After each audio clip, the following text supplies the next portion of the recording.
Sheikh Mujibur Rahman, Premier ministre du Bangladesh.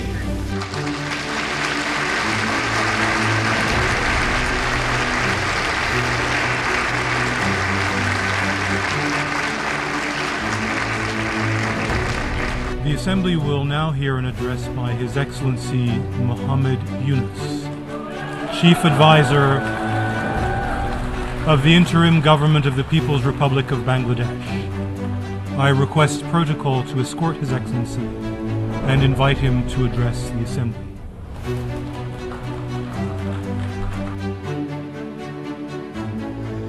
বারো বছরে শেখ মুজিবুর রহমানের ভিডিওটি ইউটিউবের মধ্যে দেখেন 1.7 মিলিয়ন অর্থাৎ 17 লক্ষ মানুষ, অথচ 2 মাসের মধ্যেই ডক্টর ইউনুসের ভিডিওটি দেখেন 2.3 মিলিয়ন অর্থাৎ 23 লক্ষ মানুষ। কে হবে সেরা আজকের ভিডিওতে? এই ভিডিওর মাধ্যমে দেখতে চলেছেন আসলে শেখ মুজিব এবং ডক্টর ইউনুসের পার্লামেন্টে বক্তব্য, অর্থাৎ জাতিসংঘে বক্তব্য দিলেন। কে সেরা ছিলেন আজকের ভিডিওটি দেখার পর আপনারাই মন্তব্য করবেন আসলে কে সেরা ছিলেন, রাষ্ট্রনায়ক হিসেবে কে সব থেকে বেশি ভালোবাসা পেয়েছে এই পুরো দুজনের মধ্যে। সন্দীপাস দুজনের মধ্যে কে হিরো আজকে আমরা বাছাই করবো, যে আসলে আপনারাই কমেন্টে জানাবেন। জাতিসংঘে বক্তব্যের সময় এত কিছু করেছেন দেশের জন্য শেখ মুজিব, কিন্তু তারপরেও ডক্টর ইউনুসের ধারে কাছে যেতে পারলেন না শেখ মুজিবুর রহমান। এরকম ঘটনাটা কেন ঘটলো চলুন আমরা এখন দেখে আসি। আপনারা এমন একটি রাষ্ট্রনায়ক বর্তমান বাংলাদেশে পেয়েছেন যে রাষ্ট্রনায়কের কারণে আমাদের পুরো বাংলাদেশ আলোকিত। এরকম রাষ্ট্রনায়ক আমরা অথচ তাকে সম্মান করতেই জানি না, তাকে নিয়ে বিভিন্ন ধরনের খারাপ আলোচনা করতেছি, মন্তব্য করতেছি, কিন্তু শেখ মুজিবের থেকে ডক্টর ইউনুসকে বেশি প্রাধান্য দিচ্ছেন আমেরিকা। চলুন সরাসরি আমরা এখন স্ক্রিনে চলে যাব, দুজনের বক্তব্যটি খুবই গুরুত্বপূর্ণভাবে পুরো ভিডিওটি দেখবো, দেখছি কার কথার বেশি জোর। অর্থাৎ আপনারা এখানে প্রথমত আমি দেখাবো শেখ মুজিবুর রহমানের বক্তব্যটি এবং তারপরে দেখাবো ডক্টর ইউনুসের, কার কথার মাধুর্য কতটুকু আজকের ভিডিওটি দেখলে আপনারা বুঝতে পারবেন। চলুন আমরা সরাসরি স্ক্রিনে চলে যাই এবং ভিডিওটি শেষ করি। যারা নতুন অবশ্যই সাবস্ক্রাইব করবেন। চলুন দেখা যাক। Sheikh Mujibur Rahman, Premier ministre du Bangladesh.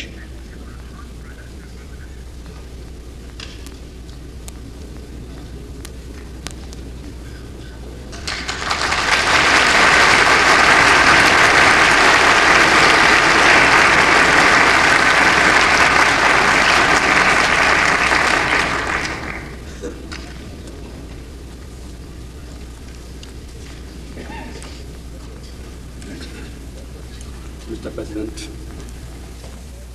সম্মানিত প্রতিনিধিবৃন্দ, ভদ্র মহিলা ও ভদ্র মহোদয়গণ,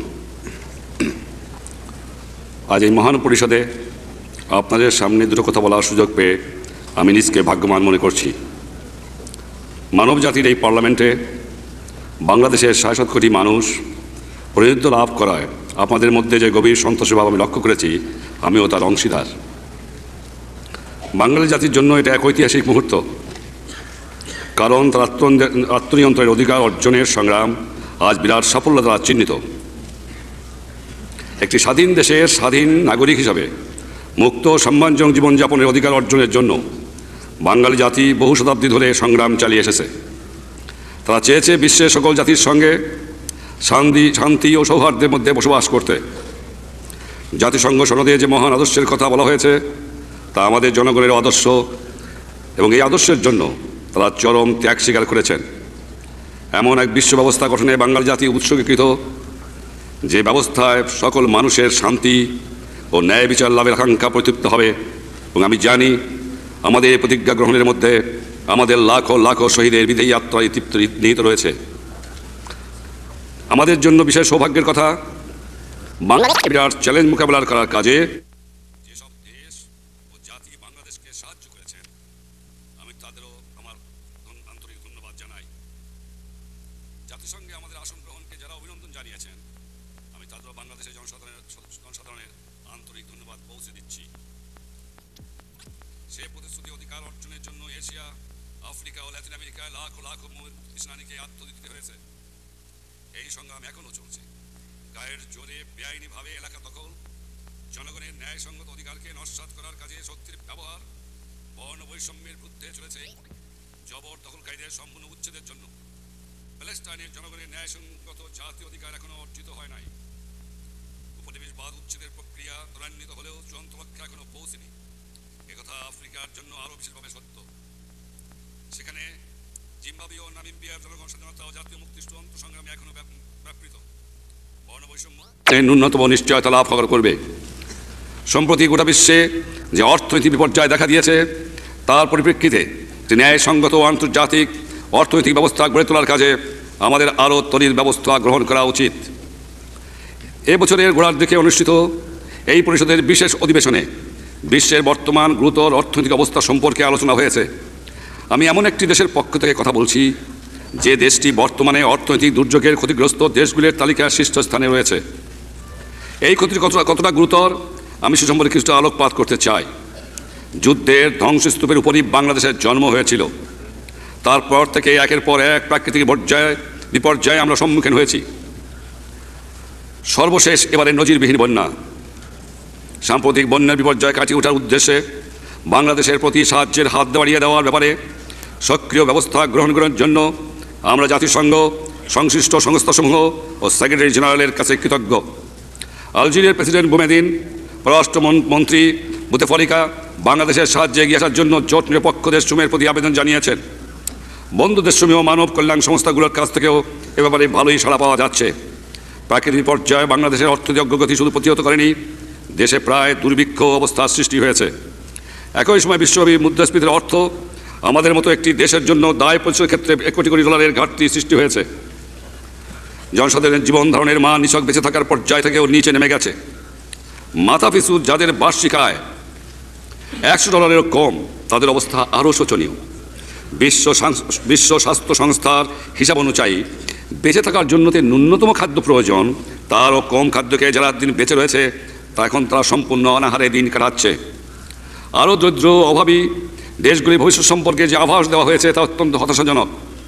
ক্রমাগত মূল্যবৃদ্ধির ফলে খাদ্যের দাম গরিব দেশগুলোর ক্রয় ক্ষমতার বাইরে চলে গেছে। অন্যদিকে ধনী ও উন্নত দেশগুলোই হচ্ছে খাদ্যের মূল রপ্তানিকারক। কৃষি যন্ত্রপাতি ও উপকরণের অসম্ভব দাম বাড়ার ফলে গরিব দেশগুলোর খাদ্য সংসম লাভের চেষ্টাও তেমন সফল হতে পারছে না। বিশ্বব্যাপী মুদ্রাস্ফীতির ফলে উন্নয়নশীল দেশগুলোর উন্নয়ন পরিকল্পনার ব্যয় বহুগুণে বেড়ে গেছে। তাদের নিজেদের সম্পদ কাজে লাগানোর শক্তিও হ্রাস পেয়েছে। ইতিমধ্যেই যেসব দেশ দরিদ্র ব্যাপক বেকার সমস্যায় ভুগছে তারা তাদের অতি নগণ্য উন্নয়ন পরিকল্পনাগুলোকেও কেটে সেটে কলবর ছোট করতে বাধ্য হয়েছে। এই পরিকল্পনাগুলো বাস্তবিত হলে মাত্র 5 থেকে 6% হারে বর্ধিত আয় বৃদ্ধির সম্ভাবনা ছিল। বিশ্বের সকল জাতি ঐক্যবদ্ধভাবে এই পরিস্থিতির মোকাবেলা করতে অগ্রসর না হলে মানুষের দুঃখদশারা এমন বিরাট আকার ধারণ করবে ইতিহাসে যার তুলনা পাওয়া যাবে না। অবশ্য বর্তমানে অসংখ্য মানুষের পুঞ্জীভূত দুঃখদশার পাশাপাশি মুষ্টিমেয় মানুষ যে অভূতপূর্ব বৈশ্বিক সমৃদ্ধি ও সুখ সুবিধা ভোগ করছে তার তুলনা ইতিহাসে বিরল। এই অবস্থার পরিবর্তন ঘটাতে পারে আমাদের মধ্যে মানবিক ঐক্যবোধ, ভ্রাতৃত্ববোধের পুনর্জাগরণ, পারস্পরিক নির্ভরশীলতার স্বীকৃতি বর্তমান সমস্যার যুক্তিসঙ্গত সমাধান করতে সক্ষম। বর্তমান দুর্যোগ এড়াতে হলে অবিলম্বে ঐক্যবদ্ধ প্রচেষ্টা দরকার। বর্তমানের মতো এত বড় চ্যালেঞ্জ মোকাবেলা জাতিসংঘ অতীতে কখনো করেনি। এই চ্যালেঞ্জ হচ্ছে একটা ন্যায়সঙ্গত আন্তর্জাতিক অর্থব্যবস্থা আর সৎ প্রতিবেশী সুলভ সম্পর্ক প্রতিষ্ঠার চেষ্টা চালিয়ে যাবে। যে সম্পর্কের ভিত্তি হবে শান্তিপূর্ণ সহ অবস্থান, পরস্পরের সার্বভৌমত্ব ও আঞ্চলিক অখণ্ডতার প্রতি সম্মান প্রদর্শন এবং একে অন্যের আভ্যন্তরীণ বিষয়ে হস্তক্ষেপ না করা। বিশ্বের এই এলাকায় এবং সর্বত্র শান্তি প্রতিষ্ঠা ও অক্ষুণ্ণ রাখার প্রতি প্রচেষ্টায় আমাদের সমর্থন অব্যাহত থাকবে। বাংলাদেশের সাম্প্রতিক সর্বনাশা বন্যায় ক্ষতিগ্রস্ত লোকদের সাহায্যের জন্য প্রয়োজনীয় ত্রাণ সামগ্রী আহরণের কাজে জাতিসংঘ যে প্রচেষ্টা চালাচ্ছে এর জন্য আমরা কৃতজ্ঞ। প্রাকৃতিক দুর্যোগের কবলে পড়ে যেসব দেশ বারবার ক্ষতিগ্রস্ত হয় বাংলাদেশ তাদের অন্যতম। তাই প্রাকৃতিক দুর্যোগ থেকে উদ্ভূত পরিস্থিতির মোকাবেলায় বিশ্ব সমাজের দ্রুত এগিয়ে আসার উপযোগী একটি নিয়মিত প্রাতিষ্ঠানিক ব্যবস্থা গঠনে বাংলাদেশের বিশেষ স্বার্থ নিহিত রয়েছে। অবশ্য সূচনা হিসাবে এই ধরনের একটি ব্যবস্থা ইতিমধ্যেই রয়েছে। এই ব্যবস্থা হল জাতিসংঘের বিপর্যয় ত্রাণ সমন্বয়কারীর অভিশেষ স্থাপন। এই সংস্থাটি যাতে কার্যকরভাবে তার ভূমিকা পালন করতে পারে সেজন্য সংস্থাটি শক্তিশালী করে তোলা একান্ত দরকার। জাতিসংঘের সদস্য দেশগুলোর ব্যাপারে বিশেষ দায়িত্ব রয়েছে। প্রিয় প্রেসিডেন্ট, সর্বশেষে আমি মানবের অসাধ্য সাধন ও দ্রুহ বাধা অতিক্রমের অদম্য Mohammed Yunus, Chief Advisor of the Interim Government of the People's Republic of Bangladesh. I request protocol to escort His Excellency and invite him to address the Assembly.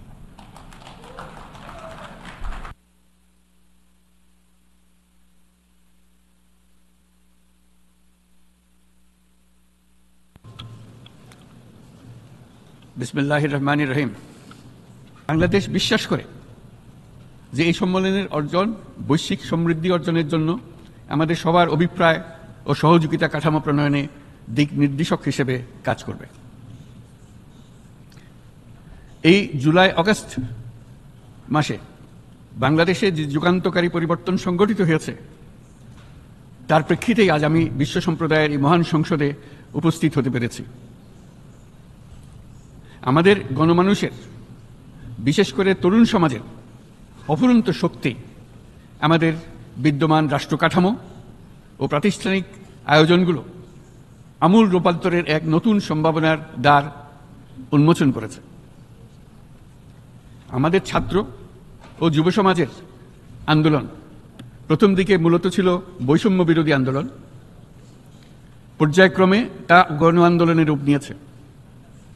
এরপর সারা পৃথিবী অবাক বিস্ময়ে দেখেছে কিভাবে সমগ্র বাংলাদেশের মানুষ একনায়কতন্ত্র, নিপীড়ন, বৈষম্য, অবিচার ও দুর্নীতির বিরুদ্ধে রাজপথ ও সামাজিক যোগাযোগের মাধ্যমে দৃঢ়ভাবে রুখে দাঁড়িয়েছিল।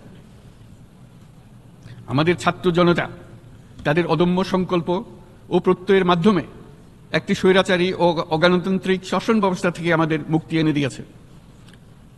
তাদের এই সংকল্পের মধ্যেই আমাদের দেশের ভবিষ্যৎ নিহিত,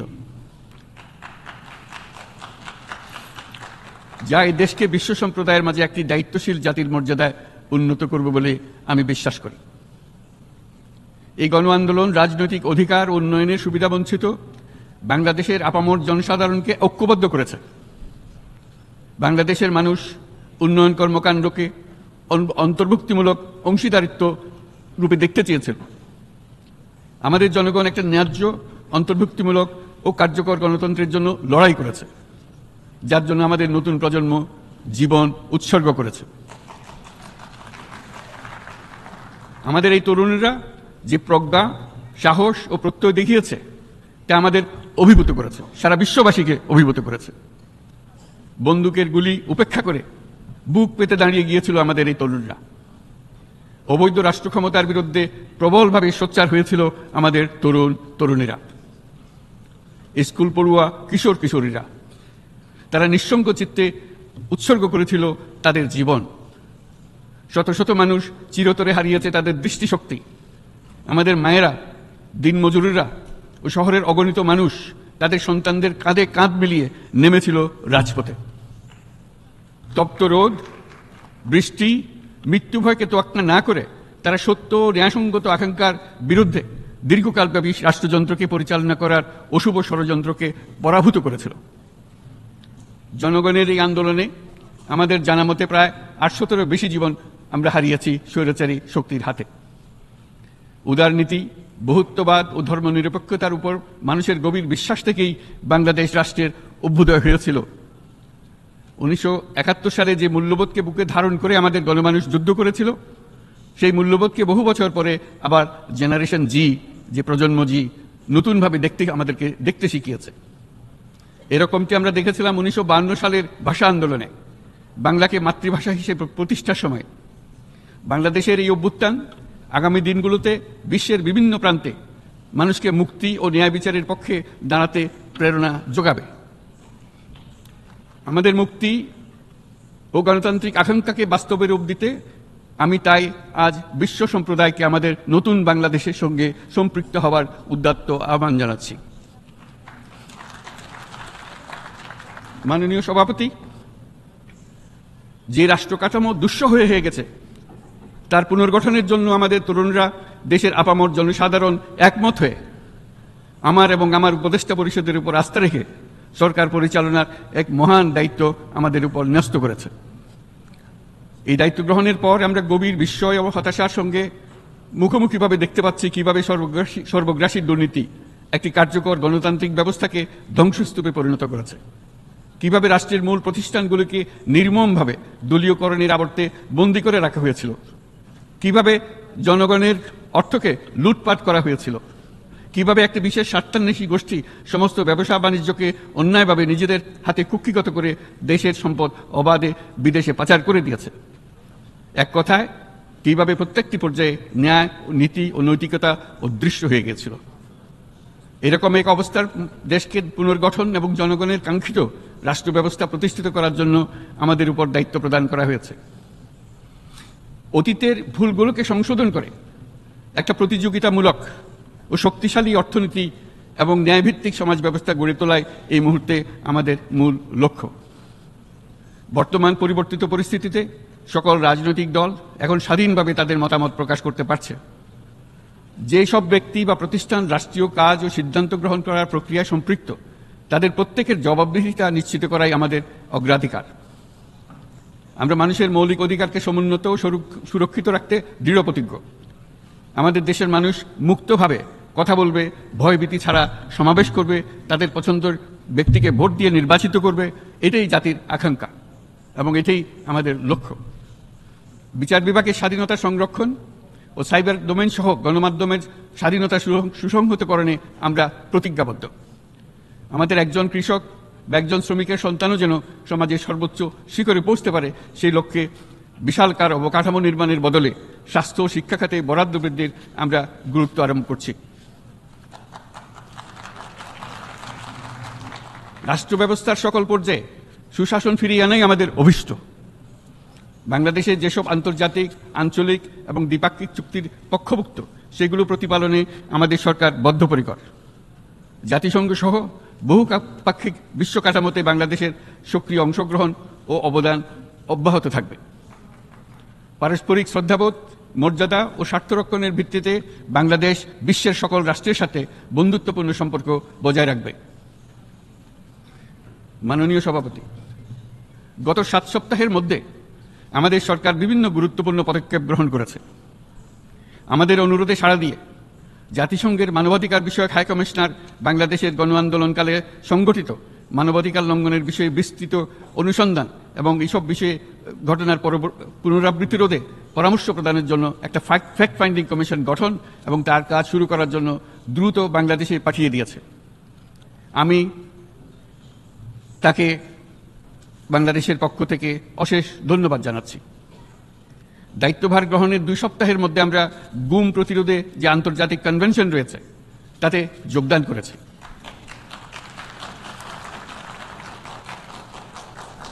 এর আশু বাস্তবায়নের জন্য প্রয়োজনীয় দেশীয় আইন ও বিধি প্রণয়নে আমরা এখন প্রক্রিয়া শুরু করেছি।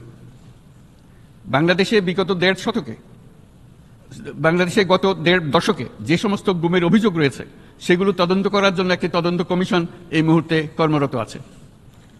মানুষের আস্থা, আত্মবিশ্বাস ফিরিয়ে আনতে এবং নির্মম অতীত যেন আর ফিরে না আসে কোনোদিন, সেই জন্য আমরা কিছু সুনির্দিষ্ট খাতে সংস্কারকে অগ্রাধিকার দিয়েছি। সেই লক্ষ্যে আমরা বিদ্যমান নির্বাচন ব্যবস্থা, সংবিধান, বিচার ব্যবস্থা, জনপ্রশাসন, আইন শৃঙ্খলা ব্যবস্থা সংস্কারের জন্য স্বাধীন কমিশন গঠন করেছি। সংবাদপত্র ও গণমাধ্যমের সংস্কারের জন্যও পৃথক কমিশন সহ আরও কয়েকটি বিশেষ বিষয়ে কমিশন গঠন প্রক্রিয়াধীন রয়েছে। ব্যবসা বাণিজ্যে অনুকূল পরিবেশ সৃষ্টির লক্ষ্যে আমরা ব্যাংক ও আর্থিক খাতের ব্যাপক সংস্কারের উদ্যোগ গ্রহণ করেছি। কোনো বিদেশি ব্যবসা বা বিনিয়োগ যেন ক্ষতিগ্রস্ত না হয় তা নিশ্চিত করতে আমরা বদ্ধপরিকর। এসব সংস্কার যেন টেকসই হয়, দীর্ঘমেয়াদে নিশ্চিত করতে এবং অবাধ ও নিরপেক্ষ অংশগ্রহণমূলক নির্বাচনের জন্য উপযোগী পরিবেশ সৃষ্টি করতে আমরা কাজ করে যাচ্ছি। গণতন্ত্র, আইনের শাসন, সমতা, সমৃদ্ধি অর্জনের মাধ্যমে একটি ন্যায়ভিত্তিক সমাজ হিসেবে আত্মপ্রকাশের অভিপ্রায় বাস্তবায়নে আমি বাংলাদেশের প্রতি আন্তর্জাতিক সম্প্রদায়ের সমর্থন ও গভীরতর সম্পর্ক গঠন করার জন্য আহ্বান জানাচ্ছি।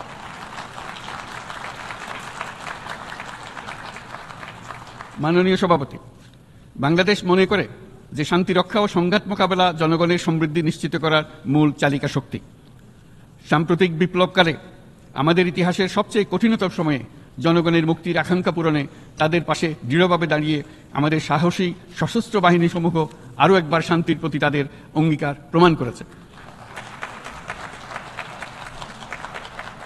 এটা সম্ভব হয়েছে শান্তি রক্ষায় আমাদের অঙ্গীকারের কেন্দ্রবিন্দুতে মানবাধিকারকে স্থান দেওয়ার ফলে। জাতিসংঘের পিস বিল্ডিং কমিশনের সূচনা লগ্ন থেকেই শান্তি রক্ষার মতো শান্তি বিনির্মাণেও বাংলাদেশ সমান অঙ্গীকার ব্যক্ত করে এসছে। আমাদের দিনগুলোতে আমরা জাতিসংঘের শান্তিরক্ষা কার্যক্রমে আমাদের মূল্যবোধ ভিত্তিক অবদানের ধারাবাহিকতা রক্ষা, সমুন্নত ও প্রসারিত করতে বদ্ধপরিকর। জাতিসংঘের শান্তিরক্ষা কার্যক্রমে অবদানকারী তৃতীয় বৃহত্তম রাষ্ট্র হিসেবে বাংলাদেশ এখন পর্যন্ত 43টি দেশে 63টি মিশনে শান্তিরক্ষী প্রেরণ করেছে। বসনিয়া থেকে শুরু করে কঙ্গো পর্যন্ত বিশ্বের বিভিন্ন প্রান্তে এসব মিশনে দায়িত্ব পালনকালে 168 জন বাংলাদেশি শান্তিরক্ষী নিজেদের জীবন বিসর্জন দিয়েছে। আমরা আশা করি যে কোনো অবস্থায় নানা প্রতিকূলতা সত্ত্বেও জাতিসংঘের ভবিষ্যৎ শান্তিরক্ষী কার্যক্রমগুলোতে বাংলাদেশের প্রতিরক্ষা বাহিনীর সদস্যরা একইভাবে অবদান রাখার সুযোগ পাবে। মাননীয় সভাপতি, আমাদের সকলের বাসস্থান এই পৃথিবী। বৈশ্বিক অগ্রাধিকারগুলোকে সঠিকভাবে নির্ণয় করতে আগ্রহী। জলবায়ু পরিবর্তন আমাদের সকলের অস্তিত্বের প্রতি হুমকি স্বরূপ। এই গ্রীষ্মে সর্বকালের রেকর্ড ভঙ্গকারী তাপদাহ আমাদের জলবায়ুজনিত পরিবর্তনের কথা স্পষ্টভাবে স্মরণ করিয়ে দিয়েছে। আমাদের যা প্রয়োজন তা হলো জলবায়ু সম্পর্কিত ন্যায় বিচার, যাতে করে দায়িত্বজ্ঞানহীন সিদ্ধান্ত, উদাসীন আচরণ কিংবা এর মাধ্যমে সাধিত ক্ষতির বিষয়ে যারা সংশ্লিষ্ট তাদের দায়বদ্ধ করা যায়। জলবায়ু পরিবর্তনজনিত দীর্ঘমেয়াদী প্রভাবগুলো অপূরণীয় ক্ষতির কারণ হয়ে দাঁড়িয়েছে। আমরা জীব বৈচিত্র্য হারিয়ে ফেলছি, প্যাথোজেনের পরিবর্তনের ফলে নতুন রোগ বাড়ছে, কৃষিক্ষেত্রে চাপ বাড়ছে ক্রমাগতভাবে, পানি সম্পদ ঝুঁকিতে ফেলছে আমাদের বাসযোগ্যতাকে, সমুদ্র পৃষ্ঠের উচ্চতা বৃদ্ধি এবং লবণাক্ততা আমাদের ক্ষতি করছে প্রতিনিয়ত। ঘূর্ণিঝড়ের সংখ্যা ও মাত্রা বৃদ্ধির কারণে যেই ক্ষতি হচ্ছে তাকে উপেক্ষা করার সুযোগ নেই। ক্ষুদ্র কৃষক, প্রান্তিক পর্যায়ে জীবিকা অন্বেষণকারীরা জলবায়ু পরিবর্তনজনিত ঝুঁকির মুখোমুখি হচ্ছে সবচেয়ে বেশি। আমি আজ এই বিশ্ব সভায় যখন কথা বলছি তখন বাংলাদেশের পূর্বাঞ্চলে 50 লাখেরও অধিক মানুষ তাদের জীবদ্দশায় হওয়া সবচেয়ে ভয়াবহ বন্যা মোকাবেলা করে যাচ্ছে। মহাসচিব গুতেরেস আমাদেরকে দেখিয়েছেন যে বিদ্যমান পরিক্রমা অব্যাহত থাকলে বিশ্বের গড় তাপমাত্রা 2.7 ডিগ্রি সেলসিয়াস বৃদ্ধির দিকে অগ্রসর হতে থাকবে। তাই বাংলাদেশের মতো জলবায়ু ঝুঁকিতে থাকা দেশগুলোতে অভিযোজনের জন্য ব্যাপক বিনিয়োগের আহ্বান জানাচ্ছি।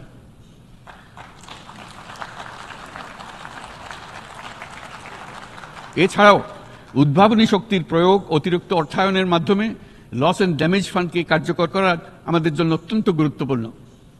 একইভাবে আমাদের প্রয়োজন প্রযুক্তির সহজলভ্যতা, সক্ষমতা বৃদ্ধি। নির্দিষ্ট করে বললে আমাদের দরকার জীবন রক্ষাকারী প্রযুক্তি, বিশেষত কৃষি, পানি এবং জনস্বাস্থ্য খাতে, যেখানে ক্ষুদ্র ক্ষুদ্র উদ্ভাবন এবং সমাধানসমূহ ঝুঁকিতে থাকা জনগোষ্ঠীকে রক্ষা করতে পারে।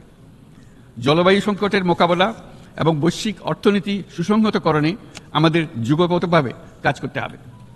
বিশ্ব সম্প্রদায় এখন কার্বন মুক্ত পৃথিবী গড়ে তুলতে মনোযোগী হচ্ছে। বিশ্বের অধিকাংশ মানুষকে এই ধরনের পরিবর্তনের সুফলভোগী করতে হলে নেট জিরো পৃথিবীর দিকে আমাদেরকে অগ্রসর হতে হবে। বাংলাদেশের মতো দেশগুলোকে সাথে নিয়ে যেতে হবে। তা না হলে পারস্পরিক দায়িত্ববোধের মাধ্যমে পারস্পরিক সমৃদ্ধি অর্জনে আমাদের সার্বজনীন অঙ্গীকার পূরণে পিছিয়ে পড়ব আমরা। এই ক্ষেত্রে আমি বিশ্বাস করি সমগ্র বিশ্ব একসাথে 3-0 লক্ষ্য অর্জনের ধারণা বিবেচনা করে দেখতে পারে, যার মাধ্যমে আমরা শূন্য দারিদ্র্য, শূন্য বেকারত্ব এবং শূন্য নেট কার্বন নিঃসরণ অর্জন করতে পারি। যেখানে পৃথিবীর প্রতিটি তরুণ তরুণী চাকরি প্রার্থী না হয়ে বরং উদ্যোক্তা হিসেবে নিজেকে প্রতিষ্ঠিত করার সুযোগ পাবে। তারা যেন এই সম্পদের সীমাবদ্ধতা সত্ত্বেও নিজ নিজ সৃজনশীলতার বিকাশ করতে পারে, যেখানে একটি ব্যবসায়িক উদ্যোগ সামাজিক সুফল, অর্থনৈতিক মুনাফা এবং প্রকৃতির প্রতি দায়িত্বশীলতার মধ্যে একটি চমৎকার ভারসাম্য আনতে পারে, যেখানে সামাজিক ব্যবসার মাধ্যমে যে কোনো ব্যক্তি ভোগবাদী জীবনধারা থেকে উত্তরণ করে সামাজিক ও অর্থনৈতিক পরিবর্তনের সৃজনশীল শক্তি হিসেবে নিজেকে প্রতিষ্ঠিত করতে পারে।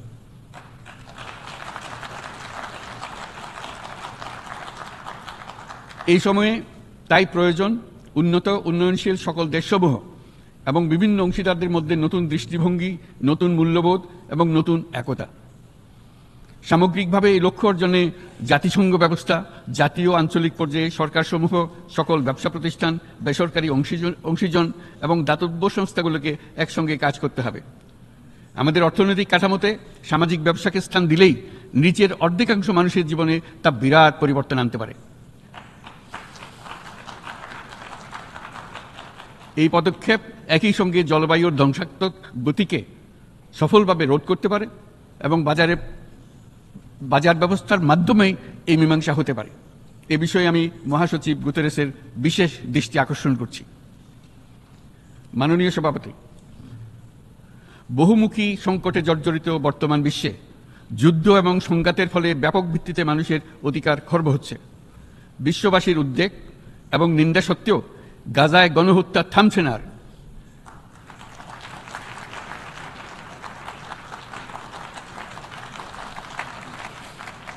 ফিলিস্তিনের মতো বিদ্যমান বাস্তবতা কেবল আরব কিংবা মুসলমানদের জন্যই উদ্বেগজনক নয়, বরং তা সমগ্র মানব জাতির জন্যই উদ্বেগের বিষয়।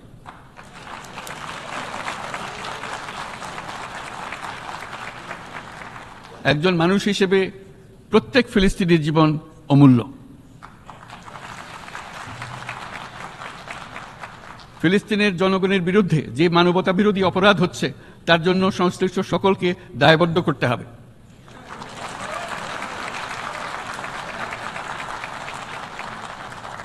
ফিলিস্তিনের জনগণের উপর চলমান নৃশংসতা, বিশেষত নারী এবং শিশুদের সাথে প্রতিনিয়ত যে নিষ্ঠুরতা বিশ্ব দেখাচ্ছে, তা থেকে নিস্তারের জন্য বাংলাদেশ অনতিবিলম্বে সম্পূর্ণ যুদ্ধবিরতির আহ্বান জানাচ্ছে।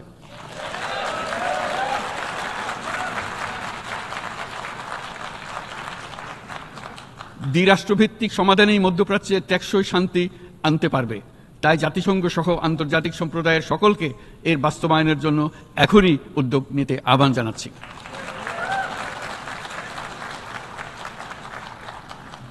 গত ২.৫ বছর ধরে ইউক্রেনে চলমান যুদ্ধে বহু মানুষ প্রাণ হারিয়েছে।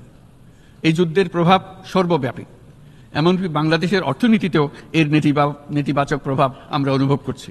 আমরা তাই উভয় পক্ষকে সংলাপে বসে বিরোধ নিরসনের মাধ্যমে যুদ্ধের অবসান ঘটানোর আহ্বান জানাচ্ছি। মাননীয় সভাপতি, বাংলাদেশ গত ৭ বছর যাবৎ মিয়ানমার হতে আগত ১২ লাখেরও বেশি রোহিঙ্গাদের মানবিক কারণে আশ্রয় দিয়ে আসছে। এর ফলে আমরা বিরাট সামাজিক, অর্থনৈতিক, পরিবেশগত ক্ষতির সম্মুখীন হচ্ছি। মিয়ানমারের অভ্যন্তরীণ সমস্যা থেকে সৃষ্ট এই সংকট বাংলাদেশ ও আমাদের অঞ্চলের জন্য প্রথাগত ও অপ্রথাগত উভয় ধরনের নিরাপত্তা ঝুঁকির কারণ হয়ে দাঁড়িয়েছে। মিয়ানমার থেকে বাংলাদেশে বলপূর্বক বাস্তুচ্যুত রোহিঙ্গাদের সহায়তা করতে আমরা অঙ্গীকারবদ্ধ। আমরা রোহিঙ্গাদের জন্য মানবিক সহায়তা কার্যক্রম চালু রাখা এবং তাদের টেকসই প্রত্যাবর্তন নিশ্চিত করার উদ্দেশ্যে আন্তর্জাতিক সম্প্রদায়ের পর্যাপ্ত সহায়তা অব্যাহত রাখার আহ্বান জানাচ্ছি। রোহিঙ্গাদের সাথে সংগঠিত হওয়া ব্যাপক ভিত্তিক মানবাধিকার লঙ্ঘনের জন্য আন্তর্জাতিক বিচার আদালত এবং আন্তর্জাতিক অপরাধ আদালতে চলমান বিচার প্রক্রিয়ার মাধ্যমে ন্যায় বিচার নিশ্চিত করাও সমানভাবে গুরুত্বপূর্ণ। রোহিঙ্গারা যাতে নিজ দেশে স্বাধীন এবং মর্যাদাপূর্ণ জীবনযাপন করতে পারে, সেই লক্ষ্যে অনুকূল পরিবেশ তৈরিতে জাতিসংঘ অন্যান্য আন্তর্জাতিক প্রতিষ্ঠানের ধারাবাহিক প্রচেষ্টার প্রশংসা দাবিদার। এই লক্ষ্যে রোহিঙ্গারা যাতে পর্যাপ্ত নিরাপত্তা ও অধিকার নিশ্চিত করে তাদের নিজ ভূমি রাখাইনে ফিরে যেতে পারে, তার পথ সুগম করা অত্যন্ত দরকার। মিয়ানমারে প্রতিনিয়ত পরিবর্তনশীল অবস্থা বিবেচনা রেখে বাংলাদেশ আন্তর্জাতিক সম্প্রদায়ের সাথে একযোগে রোহিঙ্গাদের নিজ দেশে মর্যাদাপূর্ণ টেকসই প্রত্যাবর্তনের জন্য পরিবেশ সৃষ্টিতে কাজ করতে প্রস্তুত। মাননীয় সভাপতি, রাজনৈতিক মুক্তি এবং সামাজিক অর্থনৈতিক জাগরণ ব্যতীত শান্তি ও নিরাপত্তা নিশ্চিতে সাফল্য অর্জন করা সম্ভব নয়। প্রায় ১ দশক পূর্বে বিশ্ব সম্প্রদায় সর্বসম্মতক্রমে এজেন্ডা 2030 প্রণয়ন করেছিল। আমরা সবাই আমাদের সামষ্টিক আকাঙ্ক্ষা ও বিশ্বাস অর্পণ করেছি এই সার্বজনীন টেকসই উন্নয়ন অভিষ্টগুলো অর্জনে। সার্বিকভাবে মাত্র 17% ও কম লক্ষ্যমাত্রা অর্জন হয়েছে। স্পষ্টতই এই ক্ষেত্রে অনেক উন্নয়নশীল রাষ্ট্র আরও পিছিয়ে আছে। উন্নয়নশীল দেশগুলোকে এসডিজি অর্থায়নের বছরে প্রায় 2.5 থেকে 4 ট্রিলিয়ন মার্কিন ডলারের সমান ঘাটতি মোকাবেলা করতে হচ্ছে। উন্নয়নশীল বিশ্বের ঋণের বোঝা, ক্ষয়িষ্ণু আর্থিক সক্ষমতা এবং জলবায়ু পরিবর্তনের ক্ষতিকর প্রভাবের কারণে বাংলাদেশের মতো দেশগুলিতে বেশি ঝুঁকিতে রয়েছে। আমরা আশা করি উন্নয়নের জন্য অর্থায়ন সংক্রান্ত চতুর্থ আন্তর্জাতিক সম্মেলনে এই ধরনের জটিল এবং কাঠামোগত সমস্যাগুলোর দিকে নজর দেওয়া হবে। বহুপাক্ষিক আর্থিক প্রতিষ্ঠানগুলোকে এমন অভিন্ন লক্ষ্যে নিয়ে যাওয়ার কাজ করতে হবে যাতে সকল রাষ্ট্র সমানভাবে সম্পদ ও সুযোগের ব্যবহার করতে পারে। তারা নিজেদের কর্মসূচিতে সামাজিক ব্যবসাকে গুরুত্বপূর্ণ ভূমিকা দিতে পারে, যাতে নিম্ন আয়ের দেশগুলোর বাস্তবতাকে বিশেষভাবে মোকাবেলা করা যায়, যা ব্যবসায়ী উদ্যোগ এবং ব্যক্তির সৃজনশীলতাকে উদ্বুদ্ধ করে, যা বঞ্চিত জনগোষ্ঠীকে বিশালভাবে সহায়তা করে।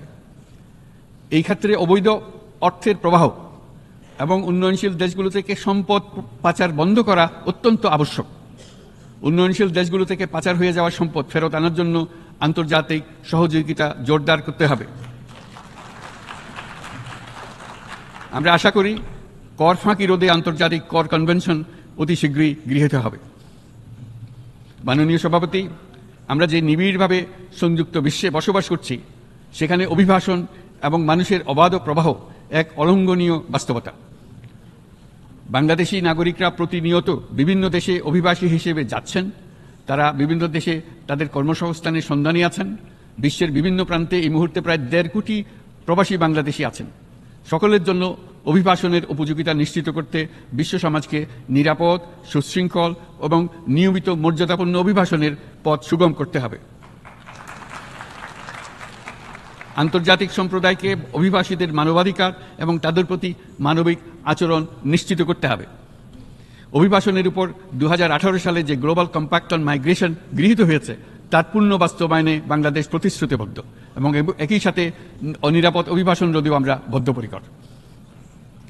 মাননীয় সভাপতি, প্রতি বছর প্রায় 25 লক্ষ তরুণ তরুণী বাংলাদেশের শ্রমবাজারে যুক্ত হচ্ছেন। বাংলাদেশের বিপুল জনশক্তির প্রায় 2/3 তরুণ। এই জনশক্তিকে বর্তমান ও আগামীর জন্য গড়ে তোলা বাংলাদেশের জন্য একটা বড় চ্যালেঞ্জ। ক্রমপরিবর্তনশীল কর্মজগতে একজন তরুণকে প্রতিনিয়ত নতুন দক্ষতা অর্জন করতে হয়।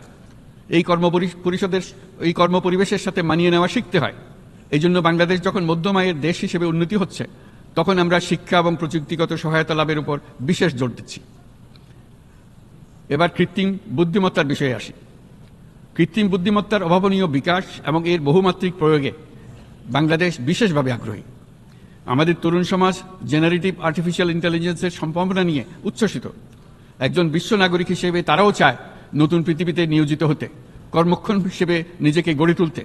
বাংলাদেশের মতো বৃহৎ তরুণ জনগোষ্ঠীর দেশ যাতে কৃত্রিম বুদ্ধিমত্তার প্রয়োগজনিত অর্জিত সুফল থেকে পিছিয়ে না পড়ে, বিশ্ব সম্প্রদায়কে তা নিশ্চিত করতে হবে। একই সঙ্গে নিশ্চিত করতে হবে যেন কৃত্রিম বুদ্ধিমত্তার কারণে কর্মক্ষেত্রে মানুষের চাহিদা ক্রমাগতভাবে সংকুচিত হয়ে না যায়। এই প্রসঙ্গে আমি উল্লেখ করি যে আমরা ভিন্ন একটা ইন্টেলিজেন্স, অটোনোমাস ইন্টেলিজেন্স, অর্থাৎ যে কৃত্রিম বুদ্ধিমত্তা নিজেই নিজের কৃত্রিম বুদ্ধিমত্তাকে সম্প্রসারিত করতে পারে মানুষের কোনো হস্তক্ষেপ ছাড়াই, তার ব্যাপারে আমরা বৈজ্ঞানিকদের দৃষ্টি আকর্ষণ করতে চাই। তারা যেন এই ক্ষেত্রে অগ্রসর হওয়ার আগে মানুষের উপরের প্রভাব সম্বন্ধে নিশ্চিত হয়ে অগ্রসর হন। আমাদের ধারণা, অটোনোমাস ইন্টেলিজেন্স মানুষের অস্তিত্বকে বিপন্ন করে তুলতে পারে। কাজে এই ব্যাপারে আমাদের সম্পূর্ণ সজাগ থাকতে হবে। মাননীয় সভাপতি, আমাদের আসলে দরকার নতুন ধরনের সহযোগিতা কাঠামো, যেখানে বৈশ্বিক ব্যবসা ও জ্ঞানের অধিকারী গোষ্ঠী মানুষের চাহিদাগুলোকে যথাযথভাবে অনুধাবন করবে। আন্তর্জাতিক সহযোগিতার মাধ্যমে উন্নয়নশীল দেশগুলোর জন্য এমন একটি রূপান্তরকারী ব্যবস্থা তৈরি করতে হবে যা কর্মসংস্থান, আর্থসামাজিক প্রতিকূলতা বা জীবিকার জন্য যুৎসই সমাধান নিশ্চিত করবে। মাননীয় সভাপতি, আমাদের প্রচেষ্টা, সক্ষমতা এবং সম্পদ একত্রীকরণের মাধ্যমে সকলের সামর্থ্য, উদ্ভাবনী শক্তি এবং সমৃদ্ধিকে কাজে লাগাতে হবে। আর্থসামাজিক উন্নয়ন এবং জলবায়ু সহনশীলতা নিয়ে আমরা প্রতিনিয়ত যে প্রতিকূলতার সম্মুখীন হচ্ছি, সম্মিলিত উদ্যোগের মাধ্যমে তার মোকাবেলা করতে হবে। বৈশ্বিক দক্ষিণের দেশগুলোকে অনন্য অর্থনৈতিক এবং সামাজিক প্রেক্ষাপটে দক্ষিণ দক্ষিণ এবং ত্রিভুজীয় সহযোগিতা এই ক্ষেত্রে বিশেষভাবে সহায়ক হতে পারে বলে আমি মনে করি। বৈশ্বিক দক্ষিণের আওয়াজকে বিশ্বব্যাপী জোরালোভাবে তুলে ধরার জন্য প্রয়োজন সম্মিলিত উদ্যোগ। সেই জন্য বৈশ্বিক এজেন্ডা প্রণয়ন ও বাস্তবায়ন নিশ্চিত করতে বৈশ্বিক দক্ষিণের দেশগুলোর মতামতকে যথাযথ গুরুত্বের সাথে বিবেচনা করতে হবে। জনাব সভাপতি, কোভিড অতিমারির অভিজ্ঞতায় আমরা দেখেছি জনস্বাস্থ্যে ব্যাপক বিনিয়োগ কতটা গুরুত্বপূর্ণ হতে পারে। বিশ্ব স্বাস্থ্য সংস্থায় বৈশ্বিক অতিমারি চুক্তির চলমান আলোচনায় বাংলাদেশ নেতৃত্ব প্রদান করে চলেছে। আমরা চাই কার্যকর আন্তর্জাতিক সহযোগিতা, জনস্বাস্থ্য ব্যবস্থায় অর্থায়ন, প্রযুক্তি হস্তান্তর, গবেষণা ও উন্নয়ন, ভ্যাকসিন থেরাপিউটিক্সের উৎপাদন বহুমুখীকরণ এবং সকল ভ্যাকসিনকে মেধাস্বত্ব অধিকার মুক্ত ঘোষণা করার ব্যাপারে ঐক্যমত্য গঠন। অসংক্রামক রোগসমূহের বিরুদ্ধে লড়াইয়ে এই বিষয়গুলি অত্যন্ত গুরুত্বপূর্ণ। জনাব সভাপতি, এবছর আমরা জাতিসংঘের সাথে বাংলাদেশের অংশীদারিত্বের সুবর্ণ জয়ন্তী উদযাপন করছি। গত 50 বছর ছিল আমাদের জন্য একটা পারস্পরিক শিক্ষণীয় সম্মিলিত যাত্রা। সীমিত উপায়ে বাংলাদেশ বৈশ্বিক শান্তি ও নিরাপত্তা, ন্যায়, সমতা, মানবাধিকার প্রতিষ্ঠায় ধারাবাহিকভাবে অবদান রেখে আসছে। আমাদের সমন্বিত প্রয়াসের পেছনে আছে সত্যিকার অর্থে একটি নিয়মভিত্তিক বৈশ্বিক ব্যবস্থা গড়ে তোলা। এই প্রসঙ্গে উদাহরণ হিসেবে আমি স্মরণ করছি 1999 সালে জাতিসংঘ সাধারণ পরিষদে ক্ষুদ্র ঋণের উপর গৃহীত রেজুলেশনের কথা। সেই সময় জাতিসংঘ 2005 সালকে ইয়ার অফ মাইক্রোক্রেডিট ঘোষণা করেছিল, যার ফলে ক্ষুদ্র ঋণ বিশ্বব্যাপী সম্প্রসারিত হবার সুযোগ পেয়েছিল। একই সময়ে বাংলাদেশের উদ্যোগে গঠিত হয়েছিল friends of microcredit.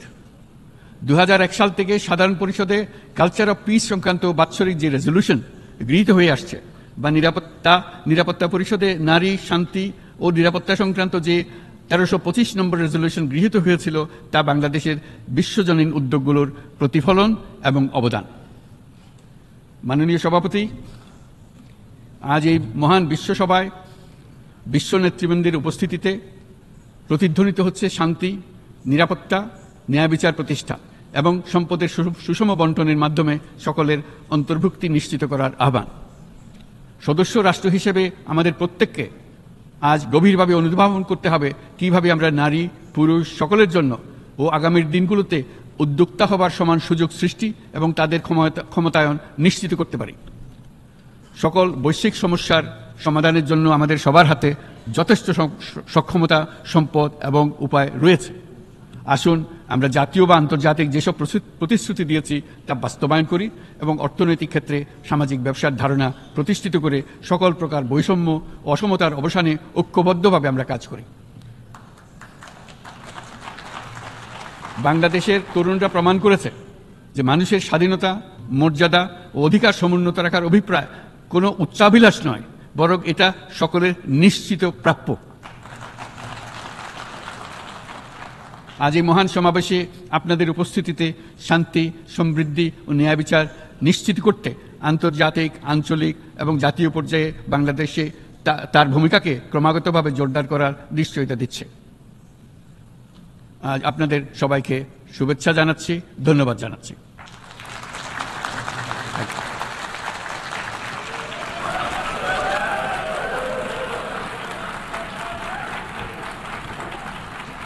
On behalf of the Assembly, I wish to thank the Chief Advisor of the Interim Government of the People's Republic of Bangladesh. আপনারা নিশ্চয়ই বুঝতে পারলেন আসলে কার কথাটুকুর কতটুকু গুরুত্ব সহকারে বলেছেন এবং কার কথাটা কতটুকু স্মার্টলি হয়েছে এবং কে আসলে আজকে সেরা হয়ে গেল। আপনারা অবশ্যই আমাদের কমেন্ট বক্সে জানিয়ে দেবেন। এবং ডক্টর ইউনূস এবং শেখ মুজিবুর রহমানের মধ্যে কে বেশি সেরা ছিল এই ব্যাপারগুলো আপনাদের কি মন্তব্য অবশ্যই আমাদের কমেন্ট বক্সে দিন। এবং বর্তমান সময়ের মধ্যে আলোচিত রয়েছেন যে ডক্টর ইউনূসকে প্রত্যেকটা দেশের রাষ্ট্রনায়করা তাকে সম্মান জানাচ্ছেন এবং নোবেল বিজয়ী একজন ব্যক্তি, তাকে নিয়ে বিভিন্ন জন কোন রকম কথা বলতেই পারতেছে না। অথচ শেখ মুজিবুর রহমান এতটা রাষ্ট্রনায়ক থাকার পরে তাকে কিন্তু এতটা আসলে তুলো করেনি কোনো দেশ, কিন্তু ডক্টর ইউনূসকে এত পরিমাণের কেন সম্মান দিচ্ছে? আর এই ব্যক্তিটা বর্তমান রাষ্ট্রনায়ক রয়েছেন আমাদের বাংলাদেশের মধ্যে, কিন্তু তারপর যেন আমরা সম্মান করতে জানছি না তাকে। এই ব্যাপারগুলো আপনাদের কি মন্তব্য অবশ্যই আজকে ভিডিও পর্যন্ত চ্যানেল নতুন সাবস্ক্রাইব করুন, বন্ধুদের পাশে থাকুন। আল্লাহ হাফেজ।